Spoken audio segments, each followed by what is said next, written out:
Bismillahirrahmanirrahim. Assalamualaikum warahmatullahi wabarakatuh.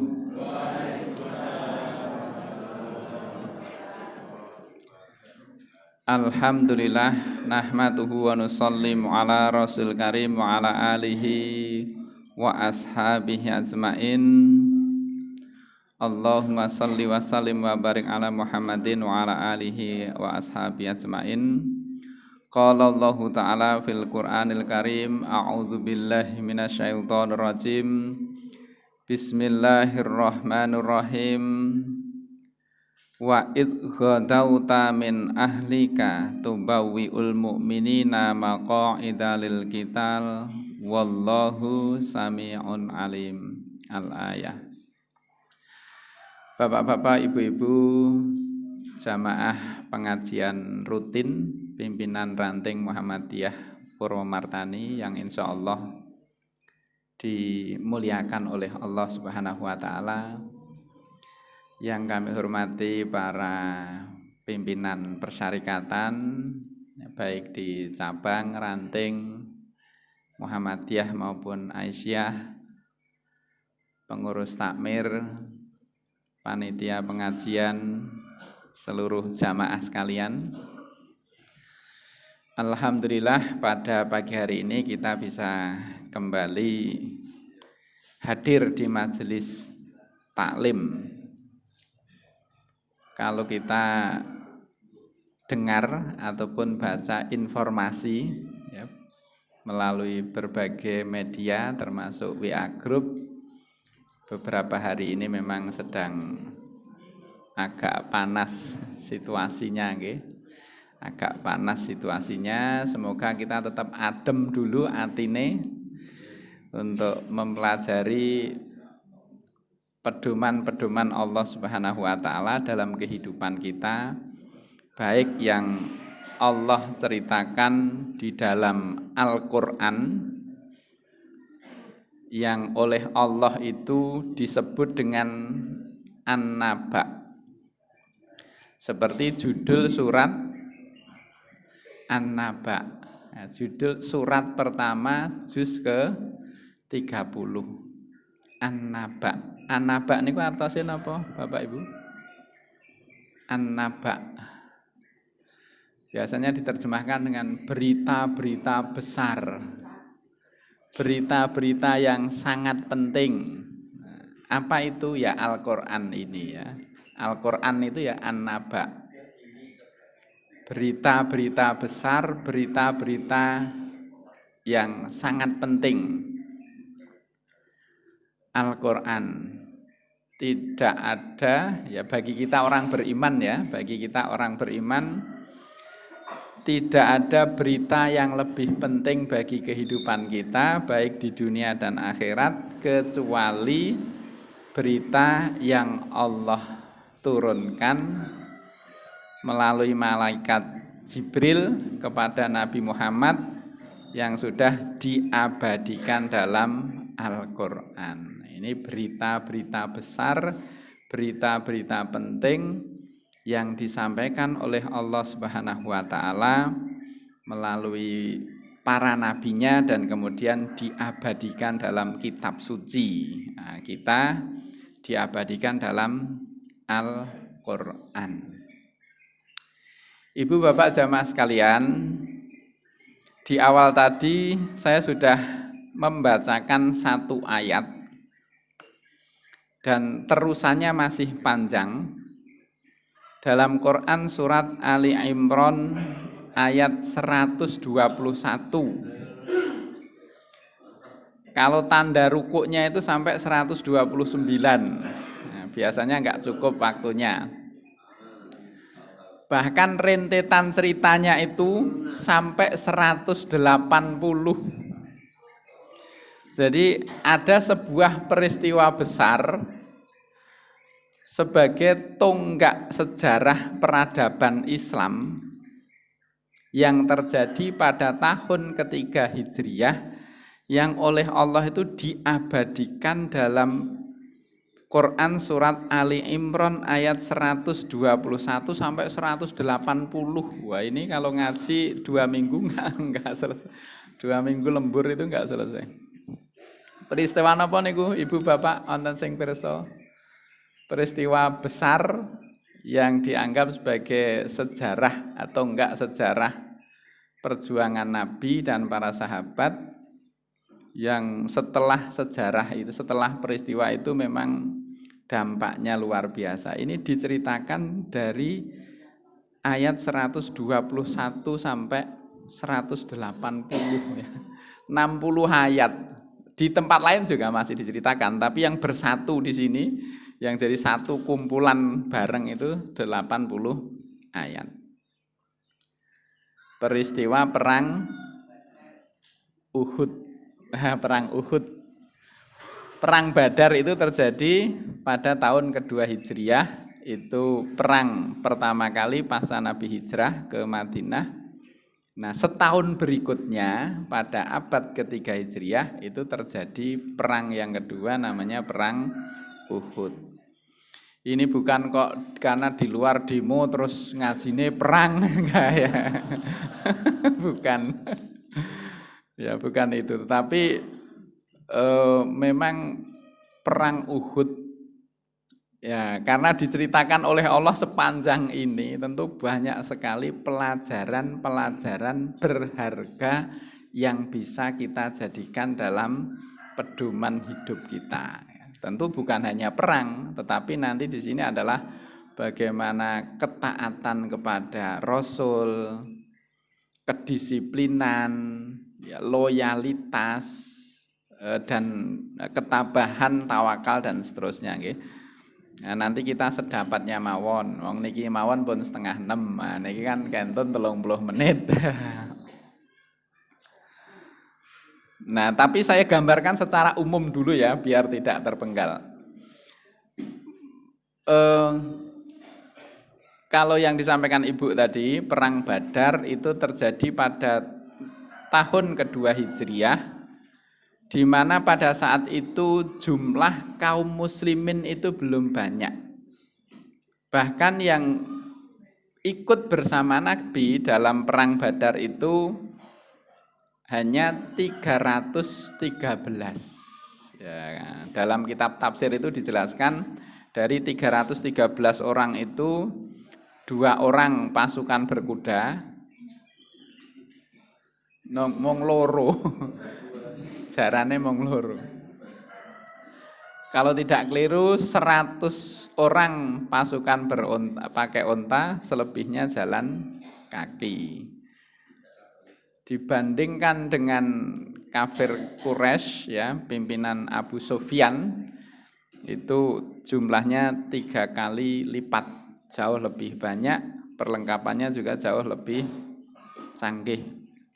Tapi dalam sejarah perang Badar itu kaum muslim mengalami kemenangan gemilang. Ya. Mengalami kemenangan gemilang. Berikutnya ya, kalau perang Badar itu terjadi pada tanggal 17 Ramadan. Jadi perang Badar itu terjadi pada tanggal 17 Ramadan. 1 tahun berikutnya perang Uhud itu jumlah kaum muslimin sudah lebih besar, yang ikut itu sekitar 1.000, atau ada riwayat yang menyebutkan 1.000 kurang 50 ya, atau 1.000 kurang sedikit. Tetapi menjelang sampai medan tempur itu yang 300 orang memisahkan diri. 300 orang itu adalah pimpinan Abdullah bin Ubay ya, jadi pimpinan Abdullah bin Ubay 300 itu yang masuk kategori orang-orang munafik, bahkan ikut membocorkan strategi perang kaum muslimin. Nah, dalam perang Uhud itu disebutkan kaum muslimin kalah ya, kalah. 70 sahabat Nabi meninggal, pamannya yang ahli perang Hamzah bin Abdul Muthalib meninggal, ya bahkan perutnya itu oleh dibunuh oleh Wahsi ya, siapa? Wahsi itu budaknya Abu Sufyan. Tapi yang ngotel-ngotel perutnya itu istrinya Abu Sufyan ya, Hindun. Nah, tetapi Bapak Ibu, kalau kesimpulan kami dari membaca sejarah tersebut, meskipun secara kasat mata kaum muslimin dalam perang Uhud itu kalah, tetapi ternyata Allah, bahkan Nabi dan para sahabat pun bisa mengambil pelajaran-pelajaran yang sangat berharga dalam peristiwa perang Uhud. Maka sebagian mufassir menyebutkan bahwa perang Uhud adalah tonggak sejarah ya, majunya Islam, kemajuan kaum muslimin, karena betul 7 tahun berikutnya itu terjadi peristiwa Fathul Mekah. Karena perang Uhud terjadi pada tahun ke-3 Hijriah, kemudian Fathul Mekah itu terjadi pada tahun ke-10 Hijriah, yang diabadikan dalam Quran surat surat Fathul Mekah itu Al-Fat ya, surat Al-Fat. Baik, kita baca satu persatu nggih. Saintoe. Pokoke nek medale telas nggih pun ngoten nggih. Ayat 121. Dan ingatlah ketika engkau Muhammad berangkat pada pagi hari meninggalkan keluargamu. Pamitan kepada istri beliau Siti Aisyah, meninggalkan keluarganya. Dan rumahnya Nabi itu hanya nempel di Masjid Nabawi. Kalau membayangkan sekarang itu ya kados kamare marbot masjid nih kalau. Niki wonten mboten? Mungkin mriki nang sebelah mriki ya. Pokoknya niku namung di sebelah imam. Itu rumahnya Kanjeng Nabi. Mboten kados rumah yang berharga 30 miliar, 40 miliar niku mboten. Yang sekarang banyak dijarah.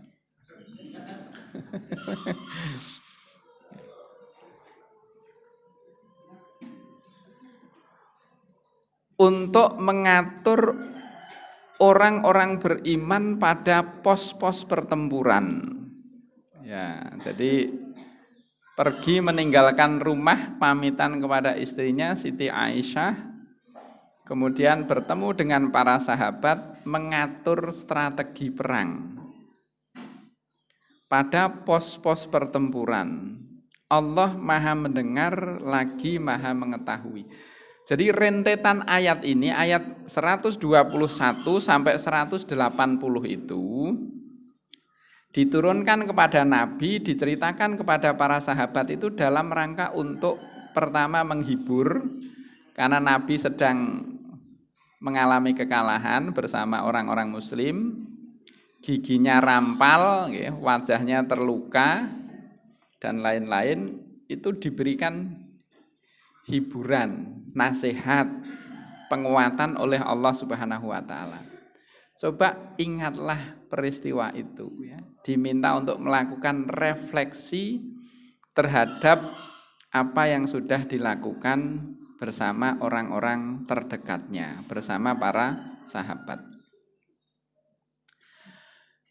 Ketika dua golongan dari pihak kamu idhammat ta'ifatani minkum ang tafsala wallahu waliyuhuma.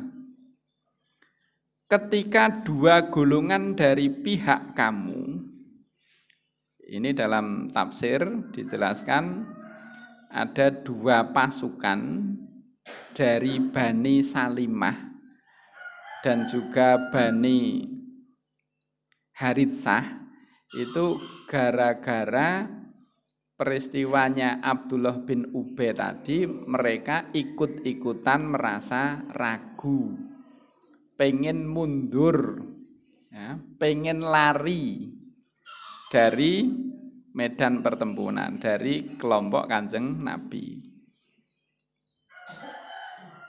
Ingin mundur karena takut, ya, jadi ingin mundur karena takut. Padahal Allah adalah penolong mereka. Mundur, ya lari, menghindar. Memangnya menghindar kemana? Bukankah sebaik-baik penolong itu adalah Allah?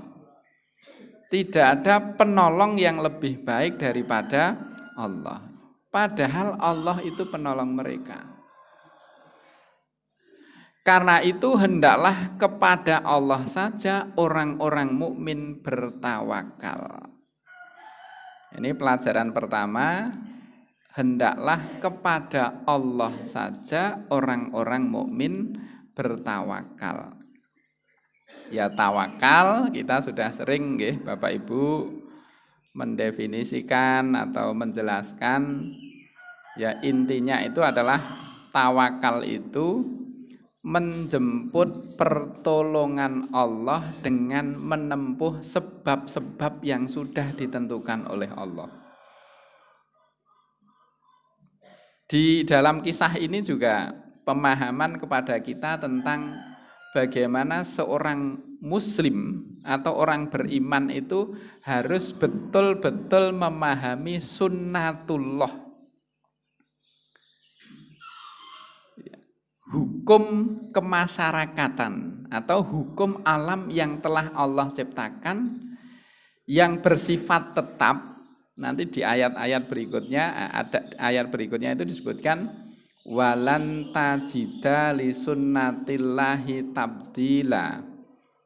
Kita tidak akan menemukan hukum Allah yang berubah. Maksudnya sunnatullah itu tidak akan berubah, itu dalam arti bahwa siapapun yang menempuh sebab-sebab kausalitas yang diceritakan oleh Allah di dalam Al-Quran itu, siapapun yang melakukan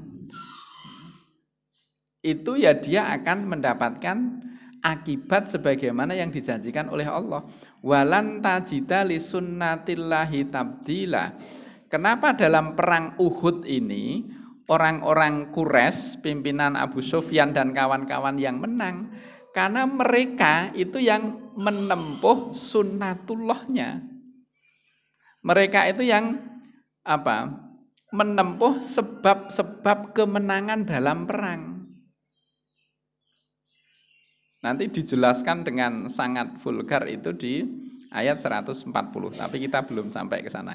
Jadi rentetan ayat ini itu betul-betul menekankan bagaimana orang beriman itu memahami sunnatullah, ya, sunnatullah, hukum-hukum ketetapan Allah, baik yang difirmankan melalui Al-Quran, melalui hukum kemasyarakatan ataupun hukum alam. Ya, saya sedang menyimpulkan dari bacaan terhadap ayat-ayat Quran yang belum khatam, ya, tapi belum khatam ya Bapak Ibu. Itu saya punya kesimpulan seperti ini Bapak Ibu. Orang yang paling atau orang yang akan sukses dunia akhirat, orang yang akan menjadi orang yang akan paling sukses, ya, akan karena kan ukurannya besok ya. Orang yang akan paling sukses dunia maupun akhirat itu adalah orang-orang yang paling memahami sunnatullah dan mampu mengikuti dalam kehidupannya. Itu adalah orang yang akan sukses. Kalimatnya pripun sih? Orang yang akan paling sukses. Orang yang akan. Kenapa perlu akan? Karena kan nanti gitu ya.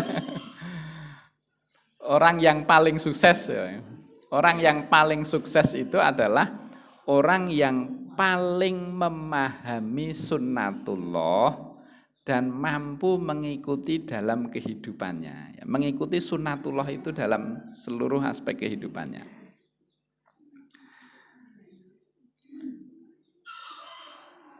Hendaklah kepada Allah saja orang mukmin bertawakal. Tawakal tadi adalah menjemput pertolongan Allah dengan cara menempuh sebab-sebab yang sudah ditentukan oleh Allah.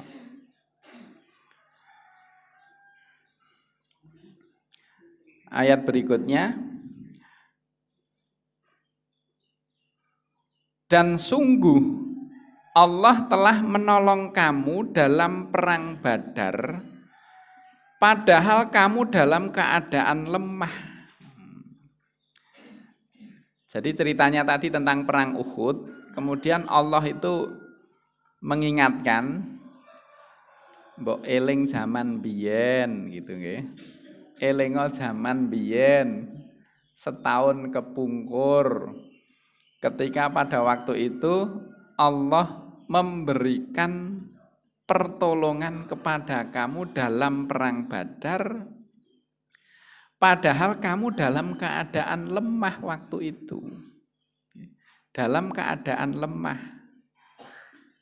Belum sekuat sekarang. Tetapi mengapa justru pada waktu itu kamu kuat, kamu menang? Karena Allah memberikan pertolongan. Diceritakan dalam Quran surat Al-Anfal, Allah mengirimkan pasukan malaikat ya, yang berjumlah 1000.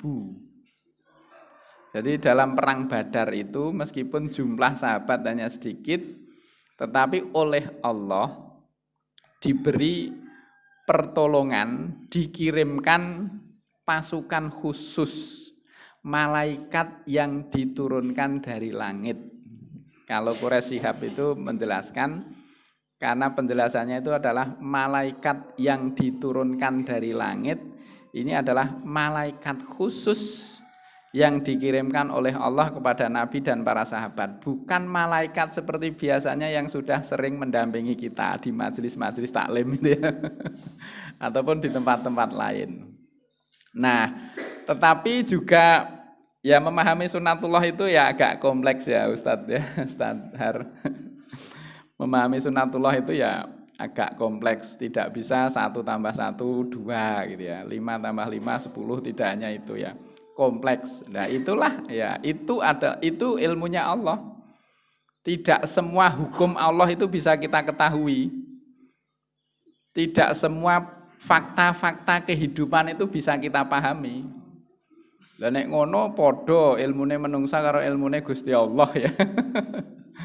Jadi banyak hal yang kadang itu belum bisa kita pahami. Ya itulah kehidupan ya, misteri kehidupan. Sunnatullah.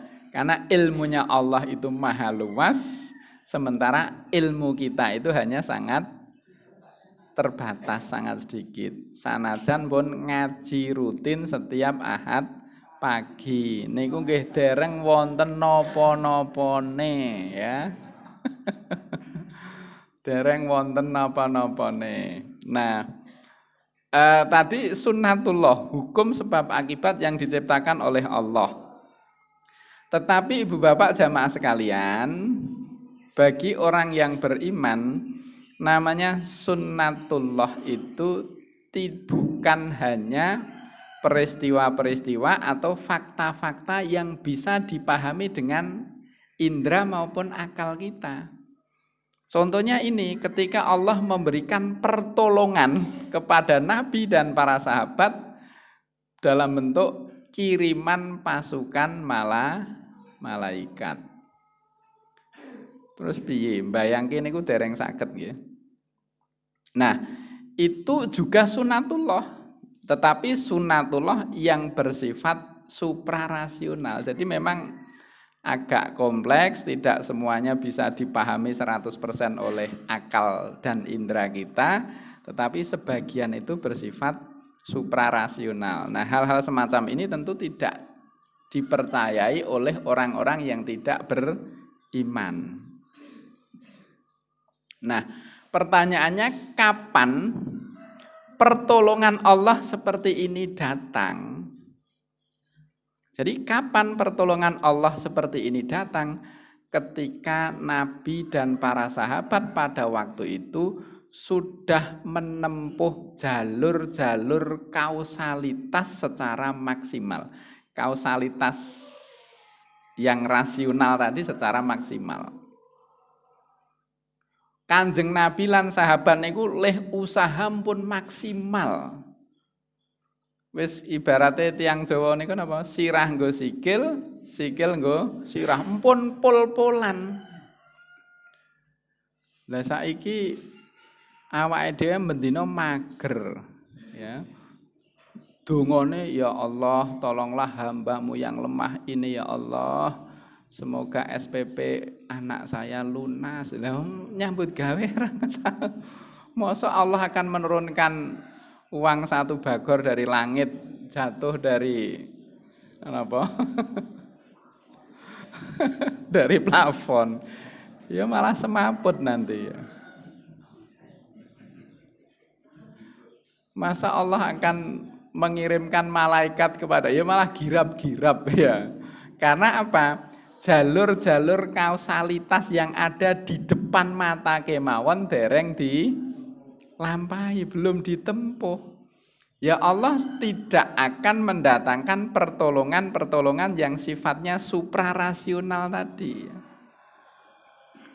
Wong sing ketok mata wae dereng dilakoni.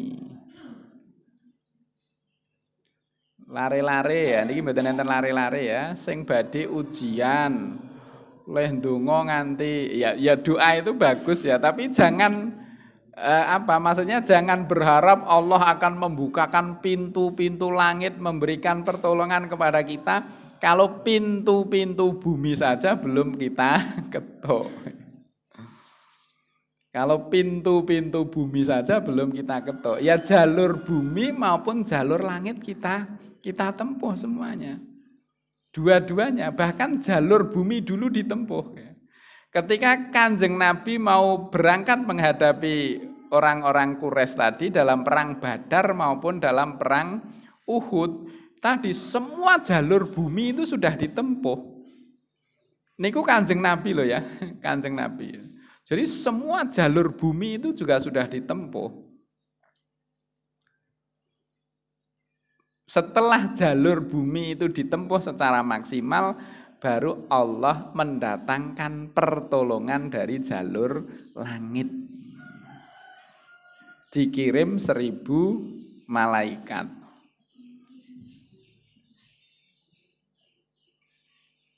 Wong duwe pari, ya nyemprote ora gelem.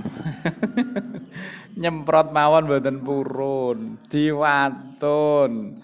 Nek pun kuning-kuning nika nggih napa niku diparingi jaring kajenge mboten ditelaske burung emprit. Lah niku mawon mboten purun ning kok nunggu Allah mengirimkan malaikat untuk menjaga. Lah kowe dhewe ora gelem jaga kok ndak njaluk pitulungan malaikat. Nggih sedaya, semua daya upaya niku nggih kita maksimalkan dulu. Kalau kita sudah mengerjakan apa yang menjadi bagian kita, maka Allah akan mengerjakan apa yang menjadi bagian Allah, bagiannya. Mengirimkan 1000 malaikat kepada pasukan perang Badar, itu bagiannya Allah. Bagian kita, bagiannya Kanjeng Nabi dan para sahabat waktu itu ya tadi berikhtiar secara maksimal terlebih dahulu. Menyiapkan pasukan, menyiapkan seterusnya. Nah, lagi-lagi ayat 123 itu ya, karena itu bertakwalah kepada Allah agar kamu mensyukuri. Ingatlah ketika engkau Muhammad mengatakan kepada orang-orang beriman, apakah tidak cukup bagimu bahwa Allah membantu kamu dengan 3.000 malaikat yang diturunkan dari langit?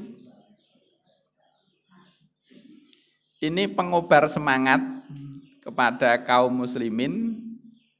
Di satu sisi juga sindiran bagi orang-orang munafik yang terlepas dari rombongannya Nabi tadi.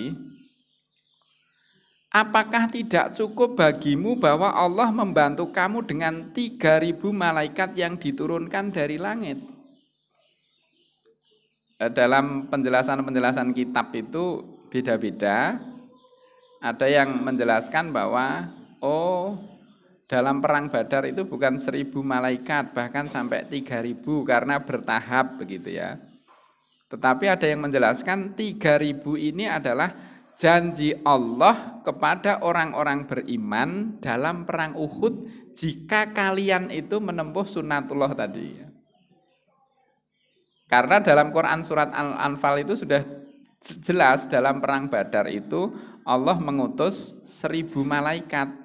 Sementara di sini 124 ini, apakah tidak cukup bagimu bahwa Allah membantu kamu dengan 3.000 malaikat yang diturunkan dari langit? Ini kalau dalam tafsirnya Quraisy Shihab itu disebutkan, ini adalah janji Allah kepada orang-orang beriman, kalau nanti kalian itu bersabar, bertawakal kepada Allah dalam perang Uhud, kamu akan dibantu oleh Allah dengan turunnya 3.000 malaikat dari langit. Bersabar, bertawakal, bertakwa.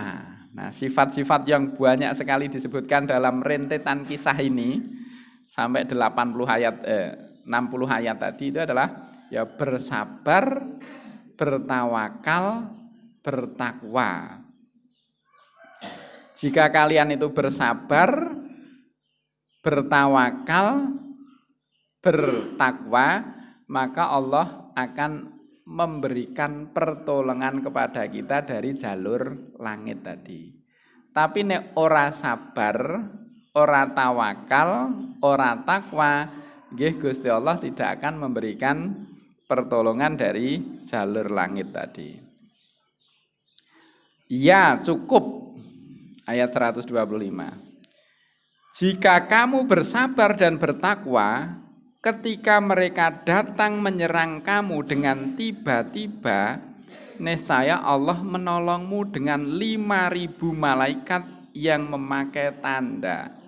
Bahkan tidak hanya 3.000, malah 5.000 malaikat. Tetapi Bapak Ibu, ini kan dalam bahasa lain itu mukjizat ya. Jadi segala sesuatu yang sifatnya suprarasional itu mukjizat. Dan mukjizat itu ya datangnya tidak tiba-tiba. Itu adalah akumulasi dari sunnatullah tadi ya. Kadang kita itu dikit-dikit nunggu mukjizat ya. Belum nunggu mukjizat. Ya banyak sekali kejadian-kejadian mukjizat yang Allah ceritakan dalam Quran. Tetapi kan mukjizat itu tidak datang setiap waktu. Itu adalah akumulasi gitu ya.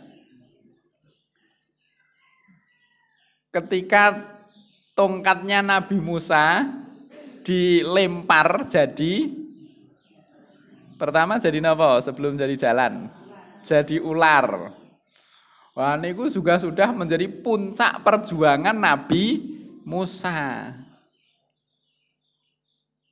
Kalau di Indonesia malah lebih dari mukjizat dan tongkat kayu dilempar jadi napa? Ya dari tanaman. Niku lagu. Tongkat kayu lagunya Kus Plus. Nah, niki seumuran sedaya nggih ngertos ya. Itu juga mukjizat ya, tongkat kayu dilempar jadi tanaman. Tongkatnya Nabi Musa dilempar jadi ular besar yang melalap ular-ular kecil punyanya ahli sihir anak buahnya Firaun itu juga sudah puncak akumulasi dari perjuangan Nabi Musa. Nabi Musa diguang neng Kalilah, Nabi Musa dikejar-kejar, Nabi Musa diboikot, macem-macem. Jangan dikit-dikit jaluk mukjizat. Seperti ya Allah, kadang kita kalau baca berita tentang saudara-saudara kita di Palestina itu ya. Dalam hati itu kan sudah kapan mukjizat Allah akan datang. Kapan mukjizat Allah akan datang. Mungkin sebagian kita begitu, apalagi saudara-saudara kita yang mengalami ya. Kapan mukjizat Allah akan datang. Sudah seperti itu. Apakah belum ikhtiar? Ya sudah berikhtiar semampunya ya. Cuma belum sempat berikhtiar membuat bom nuklir yang bisa menghancurkan Israel. Itu belum sempat berikhtiar seperti itu. Saudara-saudara kita di Palestina belum pernah dapat kesempatan bisa berikhtiar membuat bom seperti Iran, ya belum ya. Tapi ikhtiar semampunya juga sudah. Ya sama. Zaman Nabi Musa itu bukan ujuk-ujuk Allah menurunkan mukjizat, itu juga sudah akumulasi luar biasa. Bahkan di awal-awal surat mungkin pertengahan surat Al-Baqarah itu juga diceritakan sahabat Nabi Muhammad sekalipun dulu itu juga sudah merasakan seperti yang kita keluhkan tadi. Duh Kanjeng Nabi urip kok rekoso koyo ngene, kira-kira datangnya pertolongan Allah itu kapan gitu. Itu juga begitu ya. Jadi ketika Bilal bin Rabah disiksa sedemikian rupa itu, ada sinten yang perempuan yang syahid pertama, ibunya Yasir ya. Sinten niku? Sofia, itu diperlakukan seperti itu sahabat itu juga duh Kanjeng Nabi pas nembe klekaran teng masjid ngeten niki kados bapak-bapak nek bibar ngaji klekaran itu ya berkeluh kesah.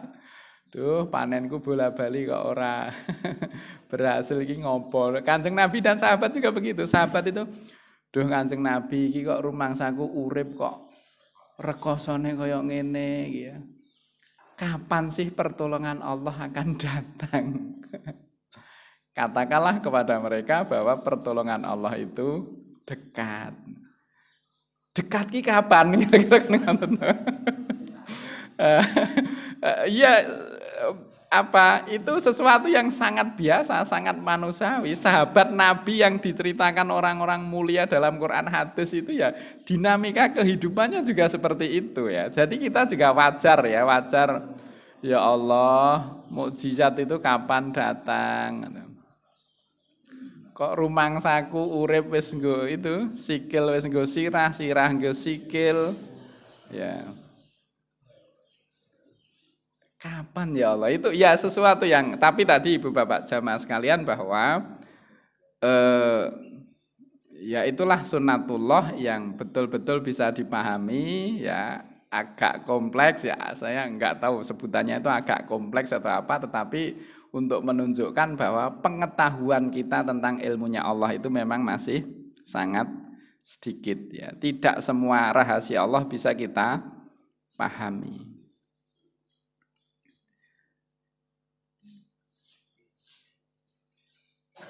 Dan Allah tidak menjadikannya pemberian bala bantuan itu melainkan sebagai kabar gembira bagi kemenanganmu dan agar hatimu terang karenanya. Dan tidak ada kemenangan itu selain dari Allah yang maha perkasa lagi maha bijaksana. Ini saya langsung colong ayat karena hampir habis waktunya.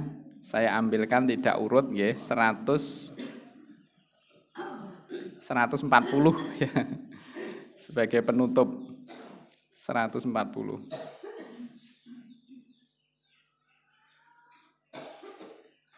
ayat 140 yang sunnatullah tadi ya, kesimpulan dari sunnatullah tadi.